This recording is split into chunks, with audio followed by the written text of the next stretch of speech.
Hey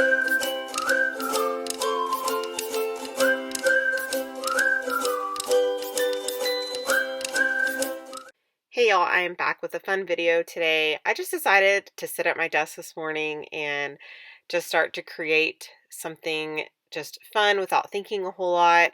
And so the idea of creating just some vintage little tags or some vintage layered tags popped in my head. So I just decided to bring y'all along with me and have you guys hang out with me while I create a couple of tags. So, or at least I actually don't do a couple, I do four.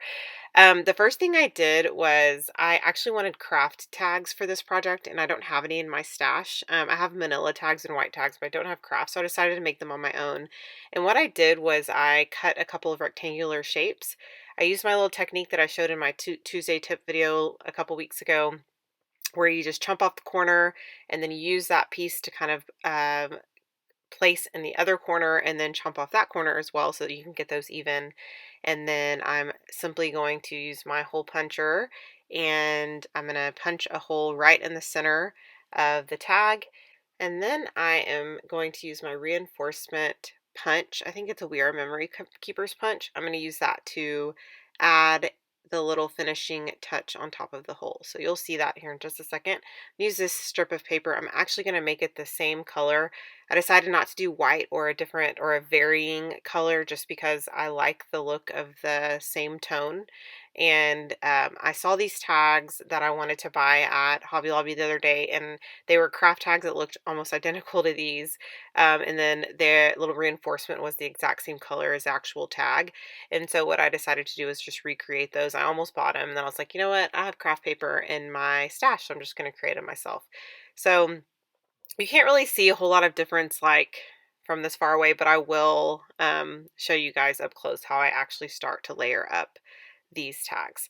So you'll see there's a couple different, there's two different sizes actually. I made a couple bigger than the other ones, and I actually did the corners a little bit different as well, just for some variation and just to have a little bit more interest. But these aren't for a particular project, which is partly why I wanted to sit down and just create and not think a whole lot. I just kind of wanted to play around with paper and embellishments, and again, thought I would film this for y'all. So at this point, I am cutting up some paper from crepe paper. It's a long time ago. I would not know the collection at this point. It's been a long time, but I am just going to cut up this ticket. It's kind of a vintage ticket there, and that whole cut apart sheet has different vintage like tickets and guest checks and different things on there that would be super fun to use for a project like this, or really any project. I am now cutting up some text words and phrases from a printable I found on Pinterest.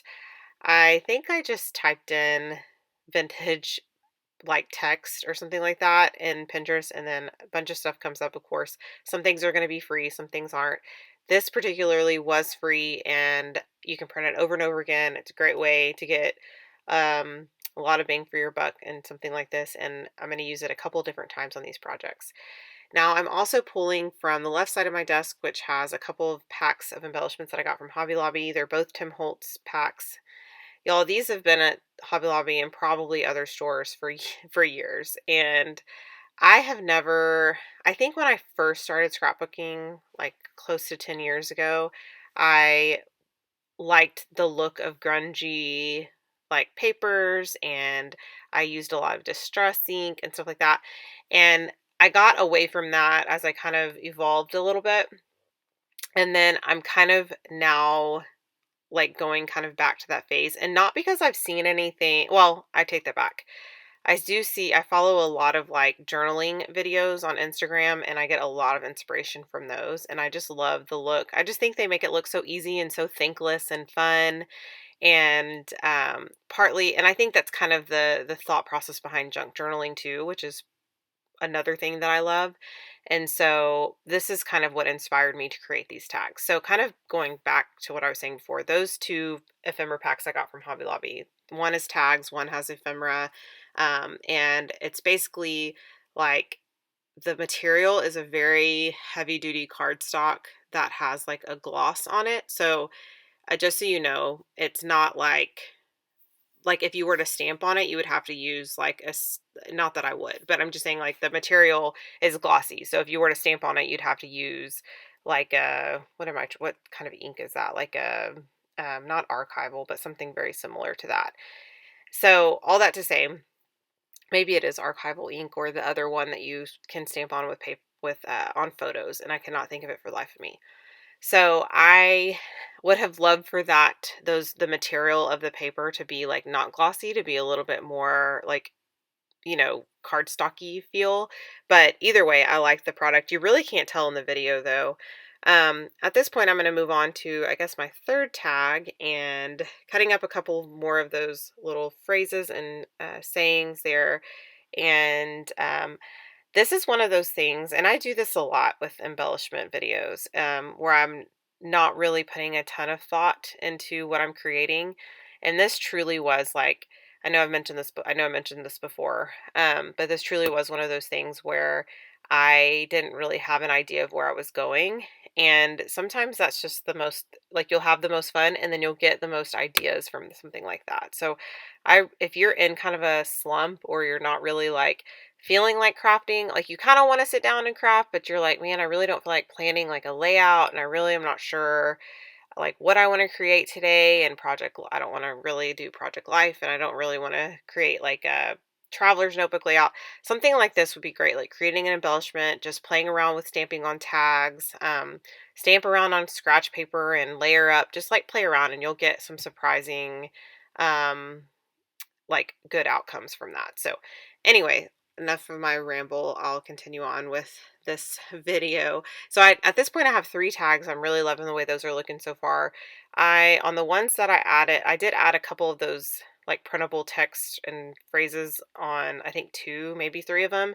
And then on a couple of the other ones, I just added some like tiny text words for my stash. Otherwise, some of this stuff is, like I mentioned, the text are printables, but then some of the other papers are too.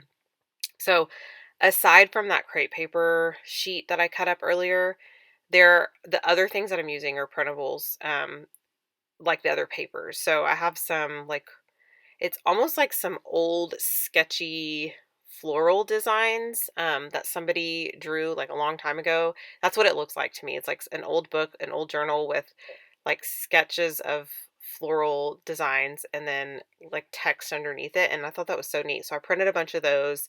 And then I also have just some other little vintage printables that I found again on Pinterest. So I would just recommend going and typing that in and seeing what you can come up with, and just to your liking, really. At this point, I decided I wanted to add a little bit of texture or something else to this. So I grabbed my India ink, and I'm going to use my India ink on 2 of the tags, and then I'm going to use my Distress like gold ink on the other 2. Now you won't really be able to see the gold ink too well yet, or at least in person I can see it great, but on camera you may not be able to because it does kind of blend in with the craft. But it turned out so nice. I really love the way that the black one turned out though. I always love my black India ink. But that's pretty much it for this video. I hope you guys enjoyed this kind of video. If you did, let me know down below what your favorite one was or what your favorite part was. And then also like if you want to see more. Okay, we'll talk to you guys soon. Bye.